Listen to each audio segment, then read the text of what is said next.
আসসালামু আলাইকুম প্রিয় ভিউয়ার্স, কৃষিজার অন্তরে ইউটিউব চ্যানেলের পক্ষ থেকে জানাচ্ছি আন্তরিক প্রীতি ও শুভেচ্ছা। তো আজকে আমি কিছু কথা বলবো। যারা নতুন অবস্থায় ভেড়ার খামার করতে চান তারা কাদের কাছ থেকে ভেড়া কিনবেন, কেমনে কিনবেন, কি আসল বিষয়। আসলে যদি মনে করেন যে প্রথম অবস্থায় আপনি মা ভেড়া দিয়ে শুরু করবেন, একবারে ফার্স্ট মা দিয়া শুরু করবেন, সেক্ষেত্রে কিন্তু আপনার ভেড়া সংগ্রহ করতে খুব কষ্ট হবে। কিন্তু আপনি যদি প্রথম অবস্থায় কোনো খামারের কাছ থেকে নিতে চান তাহলে একসাথে এতগুলো মা কেউ দিব না আপনারা। আসলে দেখেন, আমার খামারটা আজকে শুরু করছি মোটামুটিভাবে 4-5 বছর হয়ে গেছে। তো 5 বছরের ভিতরে আমি 40টা মা রেডি করি। ওই জায়গা থেকে কেউ যদি আমার 10টা মা দিন, ওইটা কি দেওয়া সম্ভব না। যদি বলেন যে নতুন হিটে আইব বা আসছে এরকম দেখে আমার 5-10টা মা দিন, তাহলে হয়তো দেওয়া যাব। কিন্তু যদি বলে যে আমার রেডি মা, যেগুলো রানিং বাচ্চা দিতেছে বা বাচ্চা দিব, আসলে যেগুলো রেডি হয়ে যায় এগুলো তো কন্টিনিউ বাচ্চা দেয়। তো আসলে একটা খামার এরকমভাবে নিজের খামার নষ্ট করে তো আর আপনার খামার করে দিব না।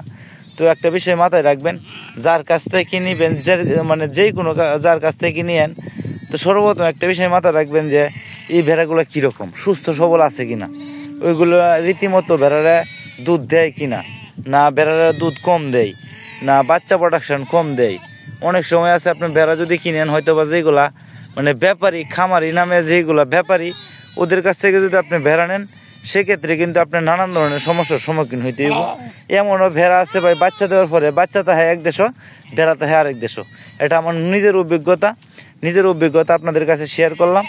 তে কত লোক সবগুলা ভেড়া আপনি ভালো ফানাম। অনেক সময় আছে এমন কিছু ভেড়া জাত আছে যেগুলা বাচ্চারা দুধ দিতে রাজি না, আর বাচ্চারা দুধ দেওয়া না।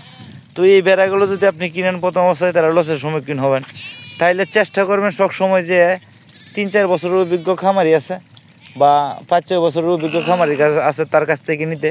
কারণ একটা খামারি কোনো সময় এরকম রিজেক্ট মাল, যেগুলো মনে করেন যে বাচ্চা উৎপাদন কম হয় বা বাচ্চা রেজাল্ট ভালো হয় না বা বাচ্চারা দুধ দেয় না বা দুধ কম দেয়, এরকম ভেড়া কেউ ফালে না, কোনো খামারই ফালতো না। ওইগুলো চেঞ্জ করব।